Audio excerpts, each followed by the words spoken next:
Daman mo sa pangalan ni Jesus ay magkakaroon ka ng kagalitan. And shift spiritual atmosphere. Pag sinabing shift spiritual atmosphere, halimbawa kung ano man yung mga atmosphere na spirit na nakapaligid sa iyo, masama man yan o ano, focus on inviting God's presence. Kailangan you must invite the presence of God, no? Para yung ano man ang nakapaligid na spirit sa iyo, bad spirit man yan, yung atmosphere ay aalis sa iyo. Ganun katindi ang pangalan ni Jesus. Sabi sa mga scriptures na. So, not only Him, our Lord Jesus Christ, for the glory of our God, we trust, no? Now, lahat tayo may pangalan, di ba?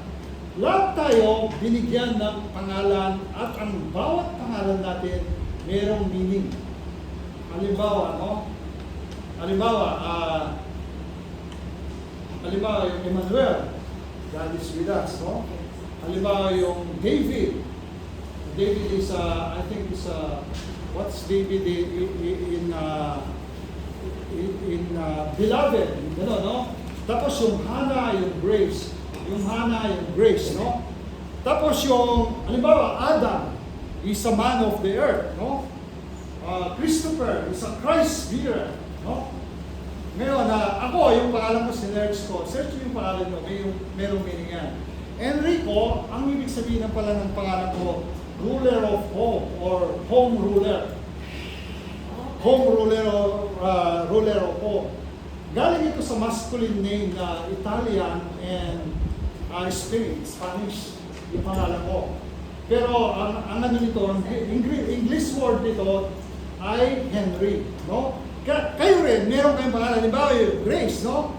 Ibig sabihin ng Grace, favor, blessing, no? At saka charm, no? Charm naman talaga, no? So, but the most, sa lahat ng pangalan na ito, halimbawa yung Caleb, wholehearted, no? So, kaya lahat ng pangalan natin, binigay ng Diyos yan para gamitin natin sa ikaluluwalhati niya. Amen? So, lahat ng pangalan natin, merong ibig sabihin yan. Pero, the only beautiful name in the world is our Lord Jesus Christ. What a beautiful name it is. What a beautiful name it is. Siya lang ang beautiful name in all these names I mentioned to you, no? But the most beautiful name is Jesus. Is the powerful name. Is the only Jesus is the only name that have power. Wala nang iba. Kaya, ang lahat ng pangalan na yan, no? Tulad ng pangalan ni Buddha, ni Muhammad, ni Allah, lahat ng mga pangalan niyan, yan ang mga pangalan na Diyos-Diyosan. But the name of Jesus is the powerful name we have. Pero, no, ito, pakatandaan natin, lahat ng pangalan natin, darating ang araw, mawawala. Pero, mawawala ka man sa mundo ito, ang pangalan mo ay nakalista sa Book of Life, Revelation 20 verse 15. No? Revelation verse 20:15. Pag dumating ang araw, ang pangalan mong yan, ay hahalukatin ng anghel kung nakalista ka doon. Sabi niya sa Revelation 20 verse 15, no? If anyone's name was not found written in the Book of Life, no? He was thrown into the lake of fire. Amen, are you listening? Kaya, sino man ang pangalan na daw na hindi nakalista sa Book of Life ay ituthrow siya sa lake of fire at doon ka forever. Pero, pag nakalista ang pangalan mo sa Book of Life sa Revelation 20:15, ang buhay mo ay magiging buhay na walang nangyari. Amen? Kaya, there is, each and every one of us, our name is very important in the eyes of God. Kung ano yung pangalan mo, merong meaning yan, at dapat ang pangalan na binigay mo yan, ay binigay ng Diyos na yan, ay gagamitin natin for the glory of His name. Why name is important? No? Because, yun nga, your identity as a son and daughter of Christ, they know you, no? Magiging marirecognize ka without name tag, nobody can recognize you. Kaya ang pangalan ay very important to us. Kaya yung iba, iniingatan nila ang kanilang pangalan upang sa ganon, no? Upang sa ganon, maging, halimbawa, sikat sila. Halimbawa, darating ang araw, maging popular sila, maging famous sila. Without the name of a person, you cannot be recognized or your identity is nothing. Kaya ang pangalan mo ang magbibigay ng identity mo mismo. Halimbawa, no, yung pangalan ng lolo mo, yung lolo ko noon, ang pangalan nito, ganito. Ngayon, patay na siya. Sa kanya ko nagbana ng ilong, sa kanya ko nagbana ng tenga, sa kanya ko nagbana ng putis. So, yung mga gano'n, no? Yung pangalan ng mga, even though our mothers, our fathers, minsan, our lolos, lola, minsan naalala natin ang kanilang mga pangalan dahil minsan silang nabuhay sa mundo nito. Pero ngayon siguro yung mga lolo ng mga lolo nyo, hindi na ninyo alam kung anong pangalan. Kaya nung namatay si nanay, sabi nila, kasi naikwento ko na sa inyo, si nanay, magkakapatid sila tatlo, pero iba-iba yung tatay. Iba-iba yung tatay. Ngayon, no? Kasi kaya nangyari yun, nung panahon ni Lola, nagbibusiness siya ng mga kung ano kakanin, isda, baboy, tapos ang sinasakyan lang yung karosa. Ang umihila sa karosa ay kalabaw o kaya cow, no? Tapos, ang daan noon, puro lubak-lubak. Pag nakarating siya sa isang lugar dahil wala pang tricycle, wala pang jeep, no? Mga karosa lang. Pag nakarating siya sa isang lugar, ginabi siya doon, re-rapin siya. So, nakatatlong rape siya. Bago papunta niya sa lugar, isang rape lang, namubuntis siya. So, tapos, hindi pinapansin nyo. Tapos pumunta na naman sa isang lugar, ma-rape na naman siya, mabuntis na naman siya. Hindi na niya maiwanan yung business niya dahil gano'n. Tapos napunta na naman sa isang lugar. So, tatlong rape ang nangyari sa kanya. Kaya yung mga nanay namin, hindi nila kilala yung mga tatay nila. May ibang tatay. Sa panahon nila Lola. Yung lola ko, ang ganda niya.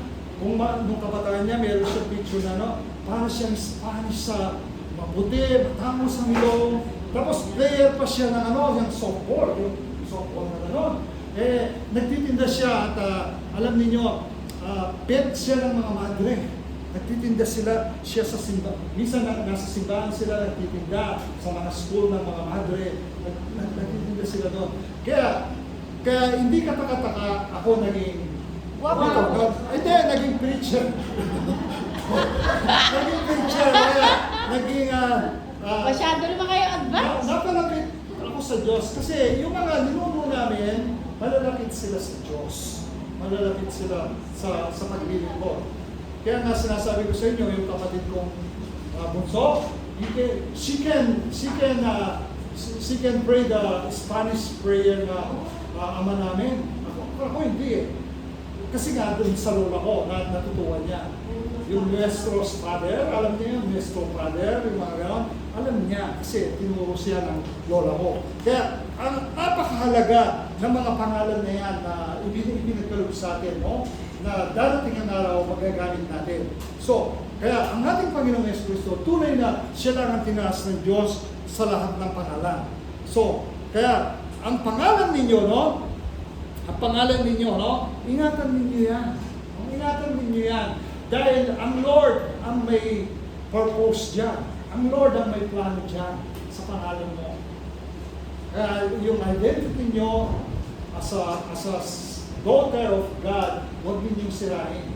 Halimbawa, kanina, pinatulang ko yung lalaking nagganyan sa akin, nawala na yung pangalan ko nga sa preacher mo. At naiingatan ni Lord, di ba? Kung pinatulang ko yun. Kaya pinabayaan ko lang, tapos nag-pray ako na ganito, Lord, ikaw ang mabala sa kanya. At saka yung, alam niyo, no, sa mga naghahayag ng banal na salita, merong minsan may demonyong harang para hindi mo mahihayag ang kabutihan ng Lord, para hindi mo mahihayag ang kanyang pangalan na the name of above all names. No? Kaya mag-ingat kayo, mga likod ng Diyos, even though you're not a preacher, kaya samasayo ka lang, kumakanta ka lang, if alam ng Diablo na gagamitin ka, at alam ng dyablo yung puso mo nasa paglilingkod, minsan may harang dyan. Minsan umalis ka na lang, yung employer mo, hoy, saan ka pupunta? Sasabihin, hoy, huwag ka umuwi. Yung bilang lingkod, minsan tumataas ang presyon mo pag mayroong humaharang sa paglilingkod sa'yo. That's the way of what they live. Minsan kasamahan mo pa gagawin. Minsan pamilya mo pa gagamitin ng dyablo para maano lang yung paglilingkod mo, mawala lang. Amen? So kaya ingatan natin ang bawat pangalan na ipinagkaloob na natin Lord sa atin. Number 1, the name above all names, no? The name above all names, dito binasa natin sa Philippians 2:9-10, no? Sabi niya dito, no? Kaya naman siya itinampok ng Diyos at binigyan ng pangalan higit sa lahat ng pangalan. Ano pat ang lahat ng nilalang na nasa langit, nasa lupa, at nasa ilalim ng lupa ay maniniluod at sasamba sa Kanya. Kaya huwag tayong aasa sa ibang pangalan, kundi lang sa ating Panginoon Yesu Cristo. Pag may naalaman natin, yung iba nasa mga probinsya, pag nalaman nila, hoy, ano nyo, merong pangalan doon na pangalan niya ganito, ang galing niyang manggamot. Tapos yung mga tao naman, ay sige, pumunta natin, ganito. Tapos aasa sila sa ganang pangalan. At yung taong nanggagamot na yun, bilang albularyo, hindi niya dala-dala yung pangalan ng ating Panginoon Yesu Cristo. Ang dala-dala niya yung sarili niya pangalan. Amen? So kaya, huwag tayong maniniwala sa mga ibang pangalan kung hindi konektado sa ating Panginoon Yesu Cristo. Yung mga disipulos nga, ginamit na yung pangalan ni Jesus, no? Sabi nila, ba't hindi kami makapagpalayas, Lord Jesus Christ? Ginamit namin ang pangalan. Kasi pag ginagamit mo ang pangalan ni Jesus, kailangan buwan loob mo, kailangan pure heart ka na yung pangalan ni Jesus na ginagamit mo, kailangan panindigan mo na baka may doubt ka. Halimbawa, sa pangalan ni Jesus, gagaling ka. Gagaling kaya talaga po. Di ba yung mga gano'n? Kaya kailangan, pag sinabi mo, sa pangalan ni Jesus, gagaling ka. Sa pangalan ni Jesus, mga problema mo, you mean it from your heart. Hindi lang salita. Amen? Doon siya ipilos sa pangalan ni Jesus. Nothing is impossible in the name of Jesus. Kaya lahat tayo, no? Pag ginamit natin ang pangalan ni Jesus, kailangan you mean it inside your heart, from your heart, no? So, the exaltation of Jesus and His supreme authority talagang napaka-powerful niya. Amen? Kaya, every earthly and spiritual power must eventually submit to the authority of Jesus' name, no? So, ang taong hindi nagsumita o nag-surrender sa authority ng pangalan ni Jesus ay mapapahamak bilang bandang huli. Kaya lahat tayo, no, tinawag ni Lord Jesus Christ sa kanyang pangalan, dapat dala-dala natin yan. Whenever you go, whatever the situation in your life, whatever your problem, whatever your circumstances, whatever your financial needs, whatever your sickness, you must carry the name of Jesus. Because He's the only one, no? He's the only one exalted in the highest place and gave Him the name that is above every name. That is the name of Jesus. Amen? So, kaya lagi, bilang Kristiyano na tinawag tayo, meron na tayong identity as a daughter of God. Kaya may karapatan tayong gamitin ang pangalan ng ating Panginoon Yesu Cristo because He is with us now. Kaya nga sa Bible sabi, hindi na ako ang nabubuhay sa buhay ko, kundi si Kristo. Amen? Amen.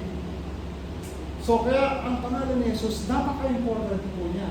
Huwag nating baliwalaan. Halimbawa, minsan, dumarating yung time na yung employer mo katak sa'yo, no? Eh ngayon gusto mo na nababan. May mga domestic helper kasi nilalabanan nila yung employer nila. Tapos, instead na maayos yung sitwasyon, nagiging malala. Bakit? Nagiging malala. Kasi, bakit nagiging malala? Tapos, pag nilabanan mong employer mo, dahil, okay, siya ang mali, siya ang mali. Pero pag nilabanan mo siya, hanggang dumating na sa puntong, determinate kita. Diba, gano'n? O kaya, hindi ka nabibigyan ng pagkain sa araw na ito, magdusa ka. So, kailangan, when our employer is getting angry with you, no? kailangan manahimik ka, Lord Jesus, ikaw na kung bahala, Lord, hindi ko po kaya to, pero ikaw kaya mo. Amen? Minsan meron tayong kasalanan na hindi natin kayang lagpasin. Mga ngakuha, di ba? Mga Lord, last na lang po to, hindi ko na po gagawin uli. Tapos ito. Pero dumating ang time na ginagawa mo pa rin. So, our sin, so our weaknesses, we cannot do it or we cannot survive by ourselves without Jesus. Pero kung sinabi mo, Lord, you are my strength, Philippians 4:13, I can do everything, anything through your name, no? Through Jesus Christ, who give me strength. Di ba? So, kung sa sarili natin, hindi natin pwedeng pagtagumpayan ang mga bagay-bagay na meron tayo na dapat isolve kung hindi sa Kanya. Pero pag ginamit mo ang Kanyang pangalan as your strength, dun ka magtatagumpay. Pero kung sasabihin mo, kaya ko to, kaya ng kaibigan ko to, kaya ng ibang tao to, kaya ng... No! You cannot survive. You just fallen in, what do you call that? In failure situation. Kaya kung may problema ka, ano man ang gusto mong isolve, ano man ang mga kasalanan na hindi mo maiwas-iwasan, in the name of Jesus. You ask the name. It's a very powerful name. Kaya na tinawag the name above all names. Kasi ang kaligtasan ba natin, kaya ba natin iligtas sa sarili natin without Him? Hindi. Kung hindi sa Kanya, hindi natin kaya iligtas sa sarili natin. Without His blood on the cross, without His grace with us, wala tayong kaligtasan ngayon. Lahat tayo napunta na sa impyerno. Pero nang dahil sa Kanya, magtatagumpay tayo sa buhay. Nang dahil sa Kanya, kaya natin gawin ang lahat ng bagay na akala natin imposible sa tao. Pero sa Kanya natin is impossible. In the name of Jesus, is the only name above all names. And then ito, mga kapatid ko sa Panginoon, minsan, pag nakakarinig tayo ganyan, okay.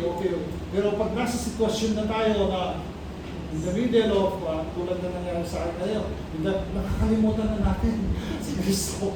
Minsan, di ba? Nakakalimutan natin. Yung pagkatao natin, yung instinct natin na sa human, yun ang gustong magsumiklab. Pero ako talagang tinis ko. Ay, nung panahon ko yun, talagang hindi sasala yun. Sa salita pa lang, nakaano na ako. Pero ngayon, no? In the name of Jesus, siyempre, nasa Diyos ka na, may pagtitimpi ka na, meron ka na alam na ang panglaban mo ang ating Panginoon Kristo. So, be it. Huwag mong entertain your own instinct as a human. Amen? So, kaya lahat tayo dapat mabuhay na kasama natin si Kristo. Number 2, the power in the name of Jesus. No? The power in the name. The power. No? Pag sinabi mo ang pangalan niya, the power. No? Sabi niya sa Acts 3:6, then Peter said, no? Acts 3:6, then Peter said, silver or gold I do not have, but what I have, I give you. In the name of Jesus Christ of Nazareth, walk. Sabi niya. So sabi niya, ngunit sabi ni Pedro, wala akong pila ko ginto, subalit may iba akong ibibigay sa iyo. Ang ngalan ni Yesu Cristo, taga Nazareth, lumakad ka. So, that's the power. No? So, kaya, how to practically apply the authority of Jesus in our prayer? No? Sa prayer natin, kailangan i-apply natin ang pangalan ni Jesus. Sa spiritual warfare natin, tulad ng kanina, no? Spiritual warfare. Hindi lang yun, yung spiritual warfare, minsan sa bahay mo, sa kwarto mo, minsan meron kang panaginip na nakakatakot, meron kang panaginip na akala mo nakikipaglaro ka. That's spiritual warfare and daily life, no? Ang pangalan ni Jesus is the powerful name. Kaya, so lagi natin banggitin sa buhay natin ang pangalan ni Jesus sa mga prayer natin, spiritual warriors, at sa araw-araw na pamumuhay natin. At ito'y makapangyarihan at pagtatagumpay tayo. Biro mo ito, Acts 3:6, merong isang magpapalimos, no, sa Bible. Nagpapalimos siya, laging dinadala doon. Lumpo siya. Tapos, biglang dumaan si Peter and John. Nakita nila yun. Tapos napaparin mo siya sa kanila ganito. Sabi ni Peter, sabi niya, ginto at pinakawala ako. Sabi niya, pero may bibigay ako ng iba sa'yo. Sabi niya, ang ibibigay ko, sabi niya, sa pangalan ni Jesus, sabi niya, sa pangalan ni Jesus, sabi niya, lumakad ka. Pero mo, no? Ang tao, no? Hindi lang sa buhay na sa pera na bubuhay, sa mga kayamanan ng pangan, but in the power of Jesus. Minsan, meron ka ng pera, tulad ng lagi kong pinatutuo sa inyo, lahat ng mga mayayaman, kahit nahihigaan sa pera, hindi sila kaya pagalingin ng pera nila. Subalit, no? Tayong mga walang pera ka, hindi mo sinasabi wala tayong pera, meron tayo kahit mga magkano, ano, pero meron tayo kagalingan na nagaling sa ating Panginoon Jesus Cristo because ang pera ay hindi pwedeng bilhin ang healing, no? Yung kung ano man karamdaman mo, hindi pwedeng bilhin yan. Kaya sabi ni Peter dito, wala mong dito tila, pero sa pangalan ni Jesus, lumakad ka. Lumakad yung lumpo. Nagsasayaw siya doon at naglulukso, sabi niya, tagal ko ng lumpo, pero sa pangalan ni Jesus, lumakad siya. Amen? So, kaya, ano man ang even though you are a preacher or command because you are the daughter of God, sa pamilya niyo i-apply niya. Halimbawa, yung family niyo may karamdaman sa pangalan ni Jesus, umaling ka na, gagaling ka. Sa pangalan ni Jesus, yung mga financial bondage mo, maalis na. Sa pangalan ni Jesus, yung kung sino man ang gustong dumapi sa'yo o nagchichismis sa'yo, sa pangalan ni Jesus, kumito na sila. Yung mga ganun, di ba? Kaya lahat, sa pangalan ni Jesus, it is a powerful name na lagi natin i-apply sa buhay natin, sa prayer natin, sa ating daily life. Minsan doon tayo nagkukulang. Pag nasa sitwasyon na tayo na akala natin, gulo na, kaya sa sentral, no? Pag nagkaaway-away, video nila, may nagsusutukan, may nagtatadyakan, yung mga human instinct na mga gano'n, laging umaanda. So, the powerful name is in Jesus' name. Amen? So, number 3, salvation in no other name. No? Salvation in no other name. Pag sinabing salvation in no other name, Acts 4:12, no? Sabi niya, nor is there salvation in any other, for there is no other name under heaven given among men by which we must save. Kay Yesu Cristo lamang matatagpuan ang kaligtasan sapagkat sa silong ng langit, ang kanyang pangalan lamang ang ibinigay ng Diyos sa ikaliligtas ng tao. Amen? So, sabi ko nga sa inyo kanina, hindi si Buddha, hindi si Allah, hindi si Muhammad, o ano kang Diyos-Diyosan, Santo, Santa, ang makapagliligtas sa atin. Only the name of Jesus. Only in the name of Jesus. So, when it comes to your healing, provision, delivering, changes, transformation, blessing, and salvation, etc., don't call any other name sa langit at lupa. Only the name of Jesus, the powerful name of all. The powerful name of all. Kaya kahit sabihin mo pang magaling na manggagamit siya, if Jesus is not in his life, wala yan. No? Kahit sabihin mo pang matalino ang taong yan, if Jesus is not there, wala yan. Kaya na may isang politician, preacher yun, ang laki ng congregation, nila preacher yung tatay niya. Pero hindi niya pinandar yung pagka-anak na, kahit siya nag-preach na siya, isang senador, di ba? Nag-preach na siya. Pero bandang uli, umapit pa rin siya sa, sumali pa rin siya sa mga taong wala sa katuwiran. Amen? Nawala yung, kaya mismong mga ibang members nila, sabi nila, alis na ako dito sa ganitong sitwasyon, ay ganitong grupo kasi mismong leader namin ganito. Di ba? So, kaya kung may paninindigan ka sa pangalan ni Jesus, panindigan mo. Kasi maraming tao naniniwala sa iyo. You are not just a display on that stage o kaya hindi ka lang isang senador, anak ka pa ng preacher o ano. Kailangan panindigan, nag-preach ka pa. Minsan pag wala yung tatay mo. So, asan yung dala-dala mong identity as a son of God, as a son of Christ? Tapos ayaw mo lang makulong, sumapi ka na. Ayaw mo lang. Buti pa yung iba, sila Jingo, sila Marcoleta na kulong, pero, tingnan mo, pinanindigan nila. May paninindigan. Amen? Kaya lagi kong dalangin, minsan dumadalangin din ako about our Philippines, sana maglagay ang Lord, nawa maglagay ang Lord na maka-Diyos at makatao yung puso. Amen? Hindi yung puro kurakot, hindi puro yung pinahihirapan yung bansang Pilipino, yung bayang Pilipino. So, always pray, no? Prayer is powerful. Darating, at saka yung nakikita natin yan, hindi magtatagal yan. Darating yan. Pag maraming taong nagpipray sa pangalan ni Jesus, mawawala ang mga yan. Even they are buhaya or alligator or mga tawag sa kanila. So, mawawala yan. Kaya natutuwa ako minsan, no?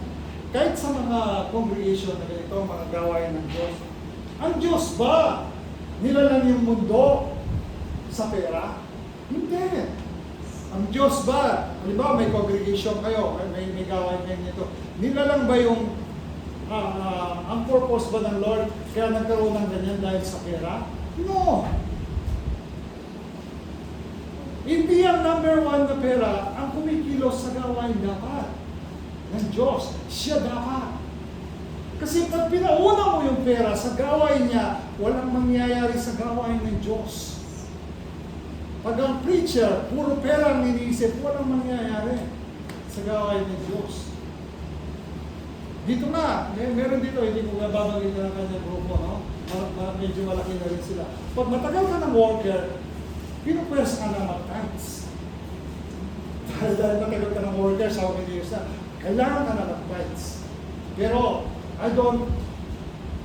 hindi ko i-recommenda sa atin yan. Because money is under the power of God.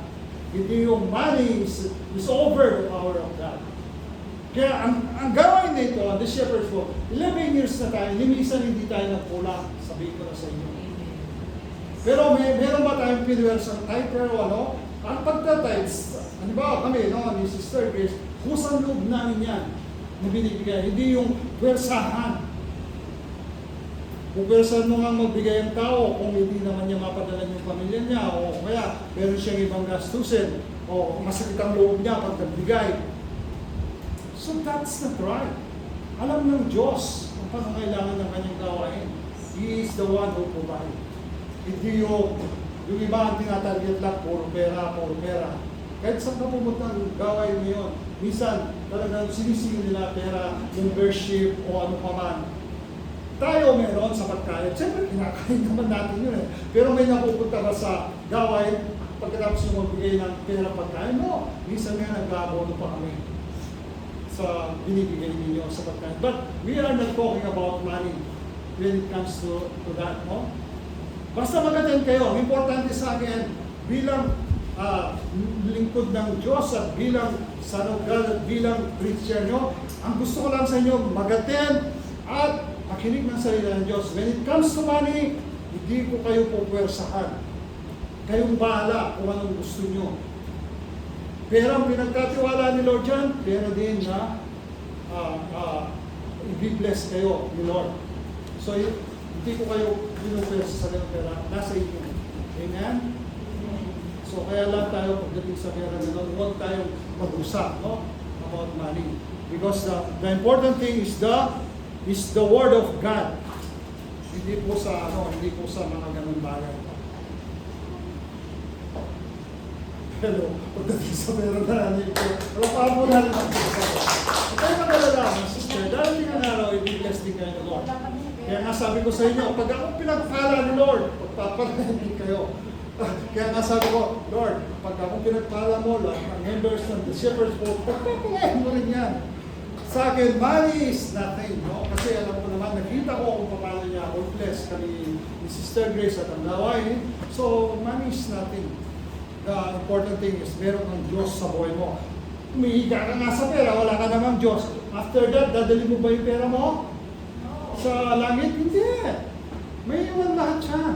Ang importante sa'yo, yung pangalan na binigay ng ating Panginoong Yesu Cristo sa'yo, ingatan mo, which is your identity as us, son and daughters of Christ. That's the very important. Wala nang iba pa man. Yun lang. Yung mga pera-pera, mga treasure na yan, pansamantala lang yan. That's a temporal. Kaya huwag kayong mag-focus dyan. Pag nag-focus kayo kay Lord, even yung mga hindi pa ninyo hiningi, bibigyan niya pusa. Pero pag hindi kayo nag-focus kay Lord, kahit anong gawin ninyo pagtatrabaho, hindi ninyo makakamit yung nililipin ninyo. Pero pag sa kanya ka nag-focus, alam niya lahat ng pangangailangan natin eh.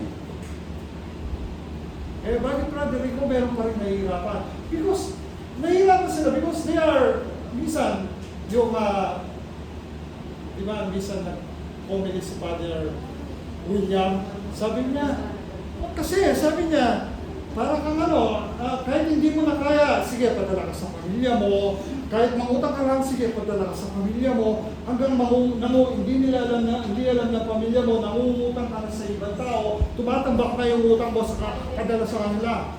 Hindi mo na inisip yung sarili mo. Sana kaya. Diba? So, God, last Sunday, not this Sunday. Last Sunday. So, lahat tayo, no? Binigyan ng wisdom ni Lord para gamitin natin. Hindi yung, kung hindi kasi yung sweldo mo, utang ka, tapos madala lang sa sarili mo. Pero yung sarili mo, yun ang nababaon. Nababaon. So sabi nga sa Bible, pag pinagkatiwalaan ka ng maliit na bagay, pagkakatiwalaan ka ni Lord ng malaking bagay. Pero pag hindi ka na pagkatiwalaan sa maliit na bagay, hindi ka na pagkakatiwalaan sa malaking bagay. So yung bang nangungutang dahil ganyan na sahod na pagkatiwalaan ng Lord? Hindi. Dahil hindi sila satisfied. Kailangan silang mangutang. So hindi sila, kumbaga sa pag binigay ni Lord yan, kailangan gamitin mo yan with your wisdom. Hindi yung wala ka na nga maibigay, dami mo nang angutang, nangungutang-utang. May maibigay ka lang sa kanya. Nothing wrong with giving, sabi nga ng Lord, no? Nothing wrong with giving. Pero kailangan gamitin mo rin yung wisdom mo kung meron kang ibibigay o wala na, o ibang tao yung pang-uutangin mo para ikaw naman magkaroon ng problema. Amen? Amen. So, palakpakan mo natin yung bigay sa ito. So, mga sabahin niyo, use your wisdom na bigay ni Lord. And therefore, strong tower finding refuge in Jesus, no? Siya ang ating strong power, no? Siya ang ating refuge, no? Pag sinabing refuge, sa Tagalog, kanlungan, no? Kanlungan. Minsan, refuge yung kanlungan, yung wala ka nang mapuntahan, wala ka nang masilungan, wala ka nang maas ng problema mo kung sino. Only Jesus. Pag wala ka nang matakbuhan, only Jesus. The character of God, protection and peace associated with His name. Yung character na natin, God the Father, no? And the protection and peace na hinahanap natin, yun yung, associated with the name of Jesus. Kaya ang Lord, ang God the Father and the Son are one. Amen? So, kaya sabi niya sa Proverbs 18:10, the name of the Lord is strong tower. No? The righteous run to it and are safe. No? Ang Panginoon, ang pangalan ni Yahweh ay matibay na tanggulan, kanlungan na matuwid mula sa kapakamakan. Kaya lahat tayo, ako ba kung ma-preach, hindi na ako nakakaranas ng kapakamakan? Marami. Sa employer ko lang, kapon. 2 days na ako nag-guard. Pagod na pagod ako kasi yung bahay namin, di tulad ninyo, mga flat lang, walang garden niya. Diba? Pag residential lang ang bahay ng amo mo, lalong-lalo na sa psycho, ang laki ng garden niya.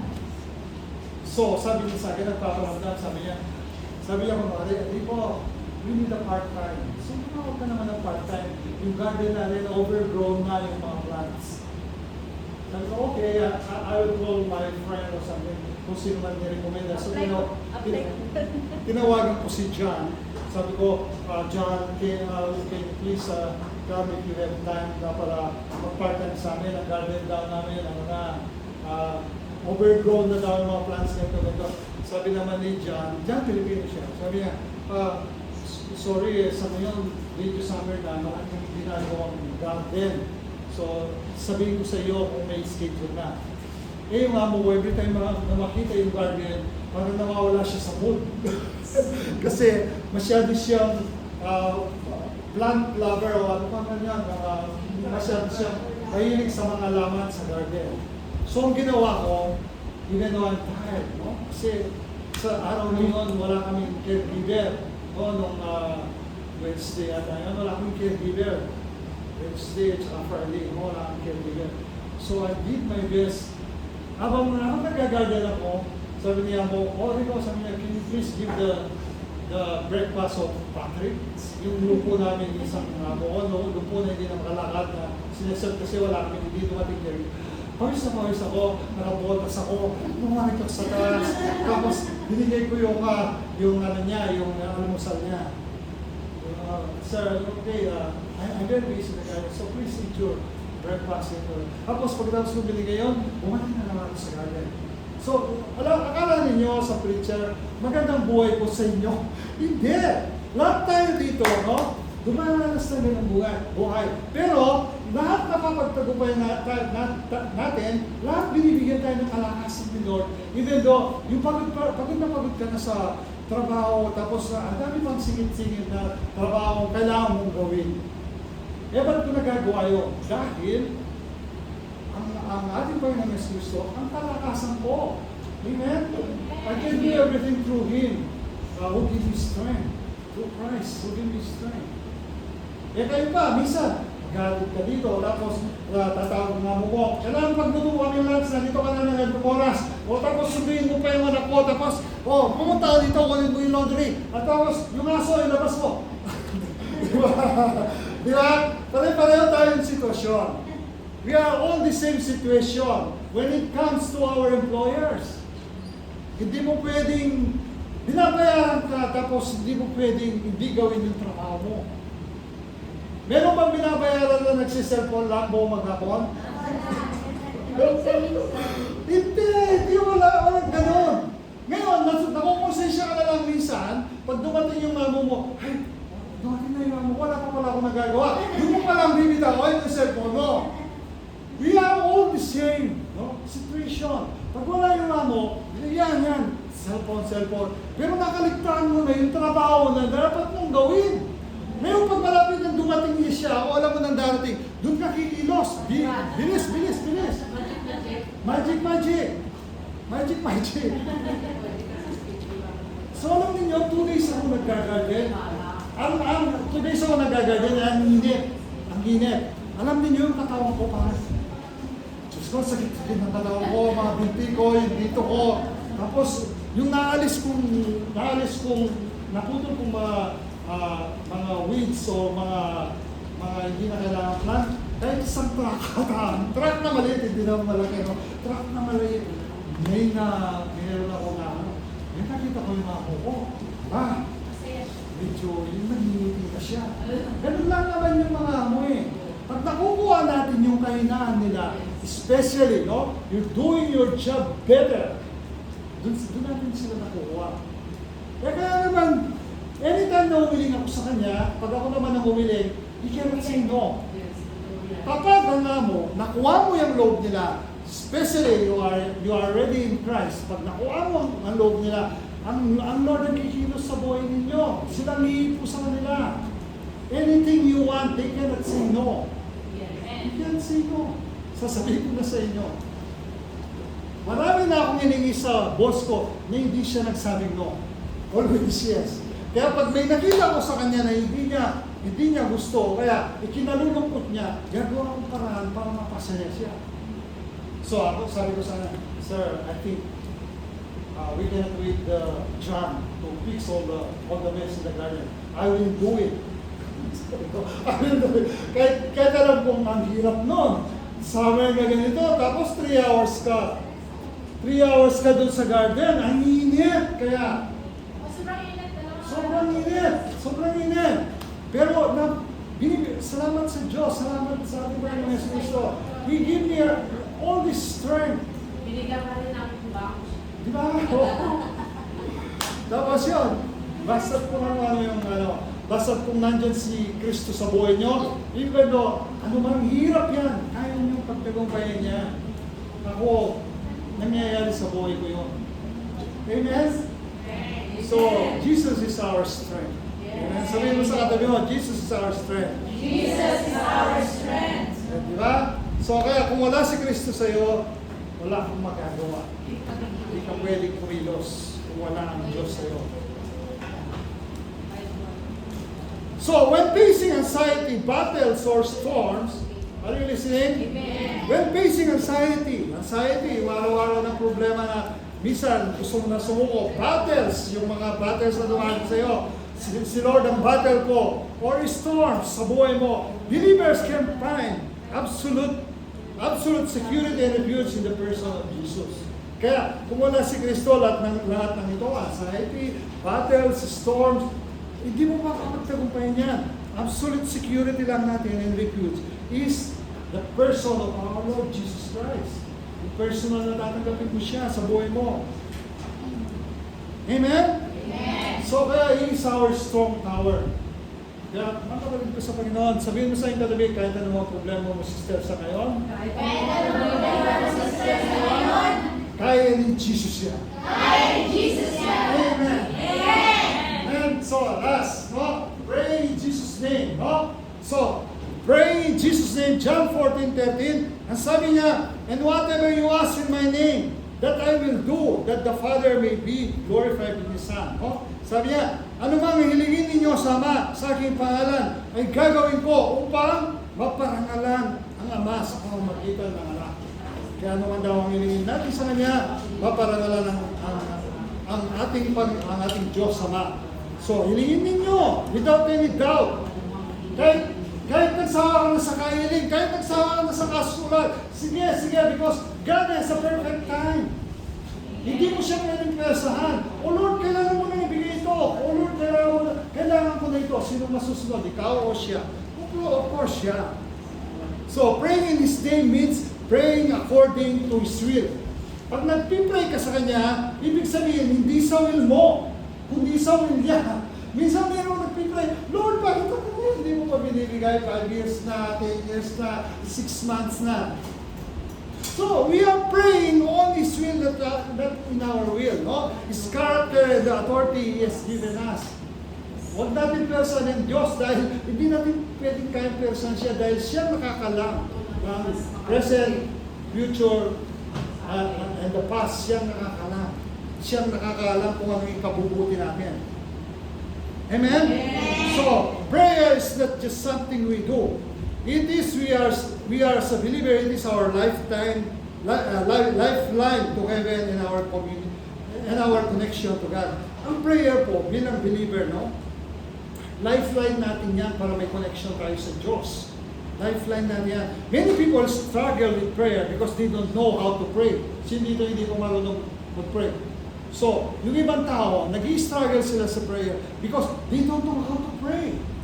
Amen? So, but today, let's break it down in a simple way. No?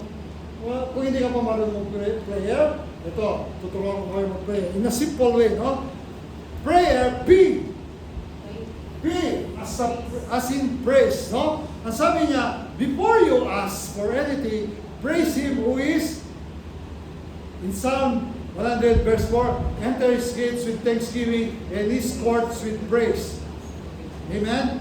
So praise shifts your focus from your problem to God's power, because when you praise, fear loses its grip. Doubt begins to fade and faith rises.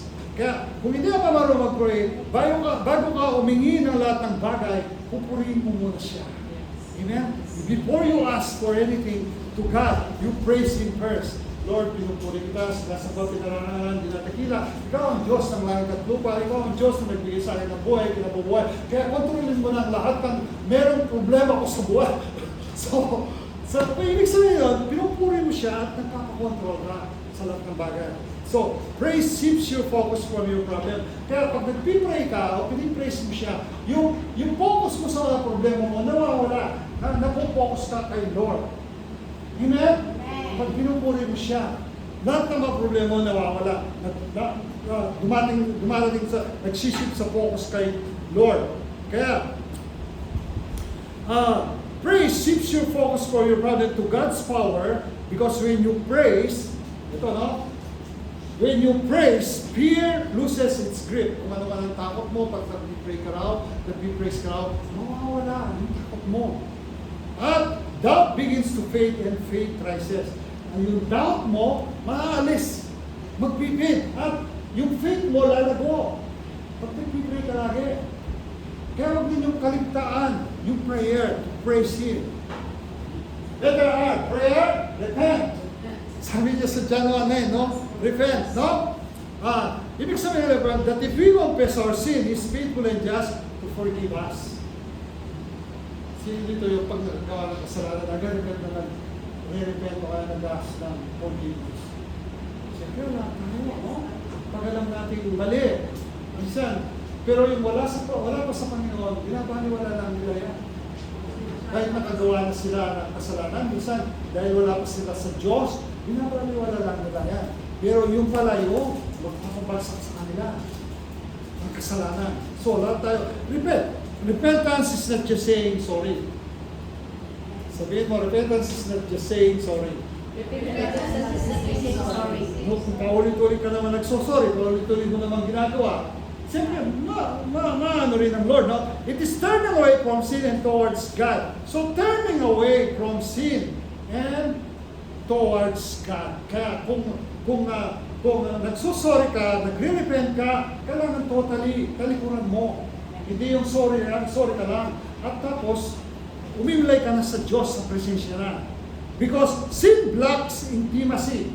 Ang kasalanan daw, yung intimacy natin kay Lord, nawawala. Minsan, di ba, nagkasala ka, parang ngayon, ayaw mo yata, kasal kasi, ito na naman ako. Yung naiiyak ka, yung intimacy ba nawawala? Pero pag lagi na nag-pray sa Lord, lala yung time mo, ay, ganito naman, last time in prayer. So, doon ka mag-pray. Amen? So, yung intimacy nandun. It's between you and God. Yung connection mo sa Lord, nandun. Yung intimacy. But repentance, sabi niya dito, repentance restores relationship. Ang repentance daw, pag lagi ka, may nagawa tapos nag-repent ka kay Lord, yung relationship ninyo, Lord, nire-restore niya. Yung nawala. Amen? Amen. So, kaya, pag lagi ka lahat ng kasalanan mo, gusto mo na talikuran, minsan, sabi ko nga sa inyo, sa kahinaan natin, minsan, nagagawa pa rin natin yung gano'n. Pero alam ng Lord ang puso natin na gusto mo ng talikuran. Kaya nasabi ko sa inyo kanina, hindi natin kaya sa sarili natin, kailangan tawagin natin ng Diyos. Because that restores relationship. Amen? So gusto natin laging ma-restore ang relationship natin ng Lord. Letter A, ask. No? Dalawa na lang. Ask. Matthew 7:7, ask and it shall be given to you. God invites you to ask provision, for wisdom, for healing, for direction, for strength. Kaya, kung ano man lang hinihingi natin sa Kanya about provision, no? Provision ang pangalan natin, wisdom, kung kulang ka sa wisdom, bakit lagi kang ganito, bakit lagi kang ganito. So, for healing, bakit lagi kang may sakit na ramdaman, for direction, for strength. So, sa Kanya mo hilingin, ask and shall be given to you. Amen? Amen. So, huwag tayo yung mag-ask ka, tapos hindi mo naman pala kayang panindigan yung promise mo sa Kanya. Lord, sige, hindi ko na gagawin ito. Pero after a week, after days lang, ginagawa mo na naman. Don't pray small prayers to obey God. But remember, ask according to His will, not just your emotions. So, kung humihingi ka na rin, hingin mo na. Wala namang bayad. Kung nagpipray ka na rin, hinihingi mo yung, hindi ka ng problema. Ang laki ng problema mo ito. Hindi ba? Kaya i-solve ni Lord kahit gabarko man ang problema mo. Ang Lord, nakikita ninyo yung dagat. At merong malaking, sabihin natin, malaking ship dyan o kaya barko na malaki. Subalit, if we compare to the Lord, no, siya ang dagat, ang problema mo, yung ship lang na yun. Kaya niyang solve kahit anong ang problema mo. But remember, ask according to His will, not just your emotion. Yung iba kasi, iyak na niya, Lord, gusto mo, hanggang emotion lang. Pero yung will ni Lord, nakalimutan na niya. Yung, Lord, thy will be done, your will. Hindi yung, kahit anong iyak mo pa dyan. Kung hindi, sa will ni Lord, mo dinadasal yung panalangin mo, walang mangyayari. Marami kasi mga taong emotional pagdating sa gano'n. Amen?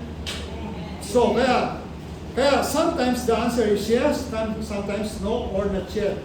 In every answer is love. Kahit ano bang answer ni Lord, no? No, not yet, and yes. Pero ang importante yung answer ni Lord, love. Kahit ano pa yan, may pagmamahal ng Lord na binibigay sa iyo. Darating ang araw hindi sa right time, perfect time, bibigay niya yan. Huwag kang susuko. And last, yield. No? Look, 22 verse 4. Last, this is the harder step. No? Yield. Pag sinabing yield, surrender. Sabihin mo, surrender. Surrender. So after you praise, repented, and asked, you must say, Lord, not my will, but yours be done. Amen? Sabi niya sa Luke 22 verse 42. Kaya, ang will ni Lord, dapat, ang laging nasusunod, hindi yung will mo. Oh Lord, bigyan ko muna yung mata mo, ngayon lang. Lord, pagbigyan mo na ako, ngayon lang. No. Kaya, if you surrender your life to Him, lahat ng provision o ano pa gusto mong mangyari sa buhay mo, mangyayari kasi sinurrender mo buhay mo sa Kanya. Even Jesus Christ prayed this prayer, no? Before the cross, yielding means trusting God's timing. Sabihin nyo, God's timing. God's timing. So, kaya ang yielding means nagtitrust ka sa God's timing, hindi mo pinapura ang Diyos. Yung timing niya pa rin ang nag-wait ka sa kanyang timing. Trusting God's plan. Yung plano ni Lord sa'yo, doon ka nagtatrust. Trusting God's wisdom. Because yielding is faith in action. No? Yung yielding, yung faith mo, kailangan mayroong action. So, saints, stay holy, always pray, and I'll see you in the realms. No? Kaya lahat tayo, no? Lahat tayo, no? Kailangan lagi tayong nagtitiwala sa Diyos. Sabi niya sa James 1:6, makinig kayo dito, maganda to. But when you ask, you must believe and not doubt. Because he who doubts is like a wave of the sea, blown and tossed by the wind. Subalit ang humihingi, dapat manalig. At huwag mag-alinlangan, sapagkat ang nag-aalinlangan ay parang alon sa dagat na itinataboy ng hangin kahit saan. Amen? Pag nagdadal tayo, wala tayong trust sa Lord, yung faith mo, yung bang hinihingi mo para yung pag-aalinlangan mo, parang alon na tinatangay kung saan ng alon. Wala kang tinatrust ng sarili mo. Kaya pag humingi ka sa Kanya, trust Him fully. Not 90%, but 100%. Not 50%, but 100%. Okay, palakpakan mo natin ang Diyos sa Kasi tayo ka muna.